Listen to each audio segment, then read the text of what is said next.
Today's video is sponsored by Squarespace. More on that at the end of this video. Today we're gonna make tiny meatball baked pasta. This one is so good. Pretty sure the taste testers are going to love it. Let's get into prepping it right now. On this baking sheet here, we have the meatball ingredients. I have a half a pound of ground pork, half a pound of ground chuck. I grated a cup of Pecorino Romano with a microplane, so it looked like I had a lot, but it turns into nothing. A half a cup of Italian seasoned breadcrumbs, quarter cup of minced fresh parsley, 3 cloves of garlic minced. I have a little bit less than a teaspoon of kosher salt, probably like 3/4 teaspoon, and 2 eggs. That's for the binder. This is a really good standard meatball recipe. We've done so many meatballs on this channel. Every time I do it a little bit different, but it's a meatball, you know, this is not too complicated. The remaining ingredients, we have 2 28-ounce cans of plum tomatoes. One was crushed already, I think it was Sclafani, the other one was Moody. We have a pound of Ziti. Olive oil will be for the sauce, a pound of block mozzarella. By the way, guys, all these recipes, always full process shots, all the instructions, everything on the website. As much as I try to make them great here for the video, I do just as much work for the site. We also have 1 pound of ricotta.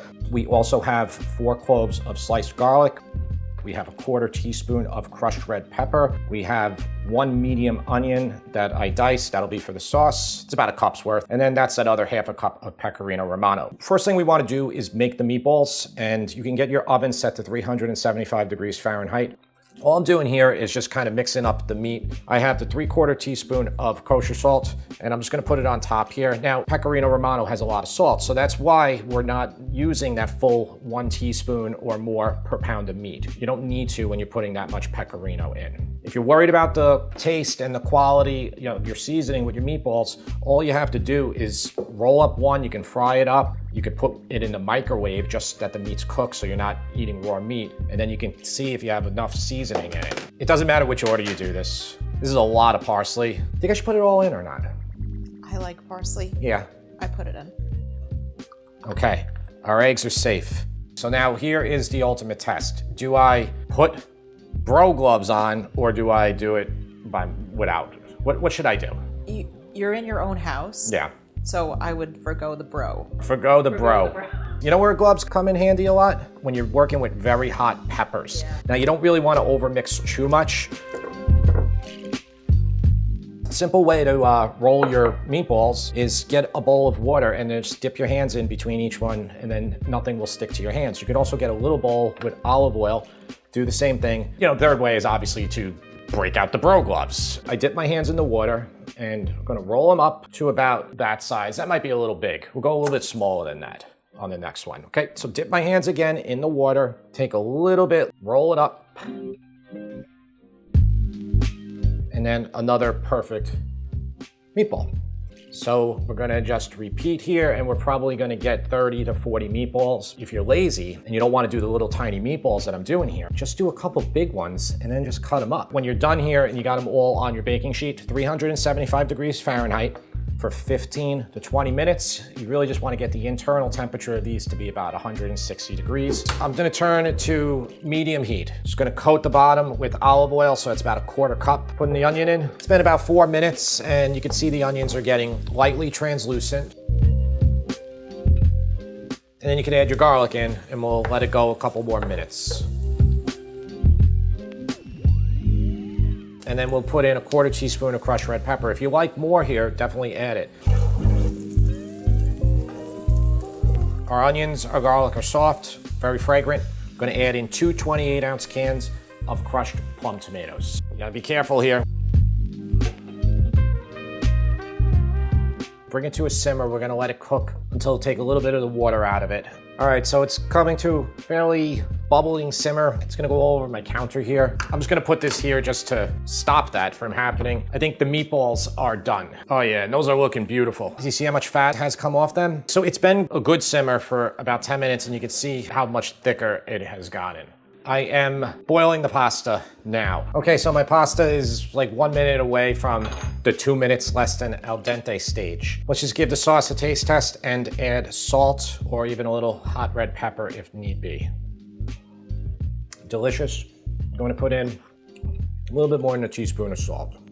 Normally I go with like a 1/2 to 3/4 per 28-ounce can. We used 2 cans there, so that should be enough salt. You want 4 cups of the sauce. Here's my pasta, just came out of the water. Let's get it right in there with the tomatoes. I never have enough room when I'm trying to mix these up. So we're gonna put in our mozzarella, our ricotta. The only thing with the mozzarella, just save roughly 1 cup for the top. Meatballs, I am saving a little bit of the meatballs for the top, and we'll put the rest of them in. You could also layer this, which honestly might be a better bet.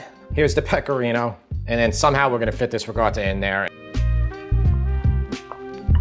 I don't know how I'm gonna do this. I'd like to thank the sponsor of this video, Squarespace. If you're looking to grow your business, Squarespace is an all-in-one platform that can help you stand out with a sleek and beautiful website, engage your audience, and sell nearly anything, whether it be content you create, your time and attention, or your products. If you're a food blogger, they offer powerful tools that allow you to share recipes and videos. Their mailing lists allow you to collect email addresses so you can deliver that content to your subscribers. And their SEO tools provide the insight and tools you need to maximize your position in search results. So guys, head to squarespace.com for a free trial. And when you're ready to launch, go to squarespace.com/sip-and-feast to save 10% off your first purchase of a website or domain. Thank you, Tara. She got a much bigger bowl.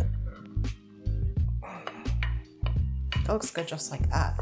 Oh, it would be amazing just like this. You would have cooked your pasta then till al dente, because right now it's probably a little bit harder than you would like it. A larger bowl will give you a chance then to see if you need some more sauce, or if your meatballs aren't distributed quite correctly, but they will be. So the recipe calls for a 9x13 baking dish. This is much smaller. This is like 5x8, and this is small too. And this is nice. You can make one for yourself, for your family. You can give one to your friend. I'm gonna put some sauce at the bottom of both of them. And to be honest, we're just gonna have enough sauce here. Maybe should have made a little bit more. And then get your massive amount of pasta in there.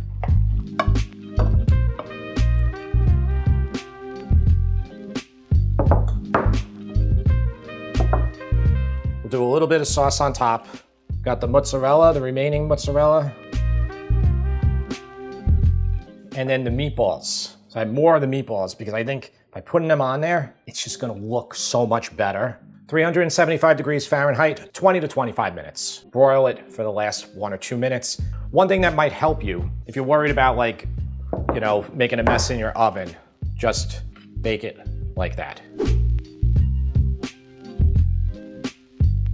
When you take your baked pasta out, you really want to let it sit for 15 or 20 minutes to absorb the liquid. Everything will settle. It's the same principle you do with lasagna. Hello, taste tester. This looks really good. I let it cool down a while for you just so it's not piping hot. Make sure you do that just to let it settle, but also for anybody who's eating, it'll burn the roof of your mouth immediately. I'm not even telling you what it is. You go for it. Well, yeah, I think I know what it looks like. I like how you put a lot of cheese in it. Yeah.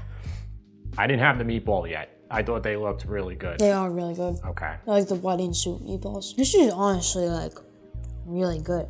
Thank it's you. One of the best things. I thought it looked really good. I haven't had a bite of it yet. Give me some tasting notes. What's the deal here? Is it just really good, or is there something that makes it really good? I have to try the sauce plain. I like the balance with the sauce, with the tomatoes and cheese. I feel like there's not too much cheese where it's super stringy and stuff. I really like the meatballs. Yeah, I just like meatballs. I want to try. I didn't try a meatball yet either. So let me do that. I think the pasta could be baked a little bit more. And yeah, and I was thinking the same thing too. So I said 20 to 25 minutes on the baking. I only did 20, kind of in a rush here. I would probably do that another 5 more minutes. And the recipe will say that for you guys. Those meatballs are incredible. I know, I love these kind of meatballs. Yeah, I'm not looking. Okay, this is hard. Just be honest. That's all we ask of you, to be honest. That's not a 10, I can tell. So technically, this is an 8.5, but it's better than an 8.5 and better than an 8 3/4. So I did 9 minus 1/2 because it just sounds better. That's an 8.5 then, James. Yeah.